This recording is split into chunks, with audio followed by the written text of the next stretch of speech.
Assalamualaikum, hai. Kali ini cerita Ami akan membawakan kisah yang menyentuh hati. Sultan Murad Ahmad atau Murad IV adalah seorang khalifah Turki Utsmani yang terkenal tegas memberantas korupsi dan segala kemungkaran. Beliau memiliki sebuah kisah menakjubkan yang diabadikannya dalam buku harian. Pada masa pemerintahannya, beliau mengubah kebijakan yang melarang peredaran minuman keras dan tembakau. Beliau bahkan memerintahkan hukuman berat bagi mereka yang melanggar aturan itu. Suatu malam, sang sultan merasakan kegelisahan yang tidak biasa. Kemudian beliau mengajak pengawalnya keluar untuk menyamar dan menyusuri jalanan. Di antara kebiasaan sang sultan adalah melakukan penyamaran di berbagai daerah. Dengan begitu, beliau dapat melihat kehidupan rakyatnya secara nyata. Dalam penyamarannya malam itu, ia menemukan seorang pria yang meninggal di lorong sempit. Namun, tak ada satupun orang yang menggubris. Mereka tak ada yang mau menolong. "Mengapa orang ini meninggal, tapi tak ada satupun di antara kalian yang mau mengangkat jenazahnya? Siapa dia? Di mana keluarganya?" tanya Sultan. "Abaikan saja, orang ini suka menenggak minuman keras dan berzina," jawab salah seorang warga sambil berlalu pergi. "Tapi bukankah dia termasuk umat Nabi Muhammad SAW? Tanya Sultan lagi. Orang-orang yang diajak bicara Sultan terdiam enggan menjawab. Beberapa langsung pergi, namun ada beberapa yang masih memperhatikan sambil berbisik-bisik. Pada akhirnya, beberapa orang tergerak untuk mengangkat jenazah lelaki tersebut untuk dibawa ke rumahnya. Namun setelah mengantar jenazah itu, mereka langsung pergi. Para penduduk enggan untuk membantu mengurus jenazahnya. Tinggallah Sultan Murad dan kepala pengawalnya yang bertemu dengan istri pria tersebut. Sang istri menangis di samping jenazah suaminya sambil mengucap doa. "Semoga Allah merahmatimu, wahai suamiku.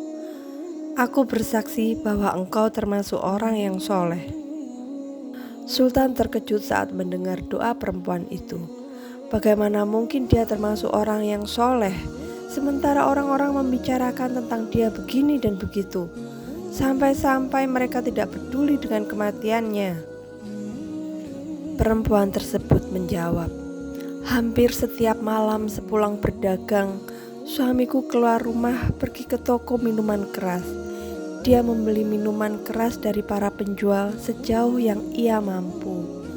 Kemudian minuman-minuman itu dibuangnya ke dalam toilet sambil berkata, 'Aku telah meringankan dosa kaum muslimin dari minuman keras.' Selain itu, suamiku juga sering mendatangi tempat pelacuran. Dia menemui sejumlah pelacur dan memberi mereka uang.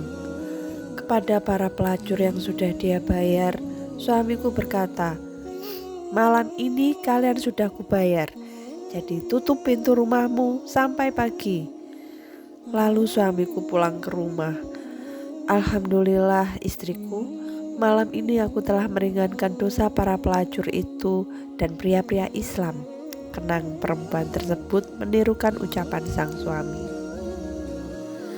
Namun orang-orang di daerah itu hanya tahu bahwa pria yang meninggal tersebut selama ini adalah orang yang sering membeli minum-minuman keras serta mendatangi tempat pelacuran untuk berzina. Mereka tidak tahu cerita yang sebenarnya.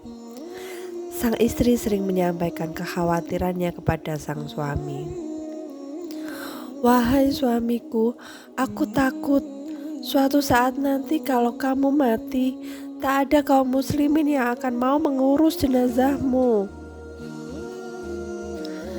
Mendengar teguran istrinya, pria tersebut hanya tertawa. 'Jangan takut istriku, nanti kalau aku mati, aku akan disolati oleh sultanku, para ulama dan seluruh kaum muslimin di negeri ini,' jawab pria tersebut kepada istrinya.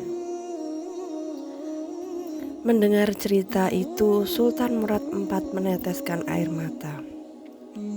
'Benar demi Allah, akulah Sultan Murad, dan besok pagi kita akan memandikannya mensalatkannya dan menguburkannya. Atas perintah Sultan, jenazah ini akhirnya menjalani proses pemakaman yang terhormat yang dihadiri oleh ulama, para wali Allah, dan seluruh masyarakat Turki. Demikianlah kisah ini memberikan hikmah dan pelajaran bagi kita agar senantiasa tidak mudah menghakimi seseorang hanya dari prasangka ataupun penampilan luarnya saja. Sungguh mulia seseorang yang beramal dengan keikhlasan yang luar biasa, meskipun semua orang tidak pernah mengetahui amalnya. Demikian cerita Ami, sampai berjumpa di cerita selanjutnya.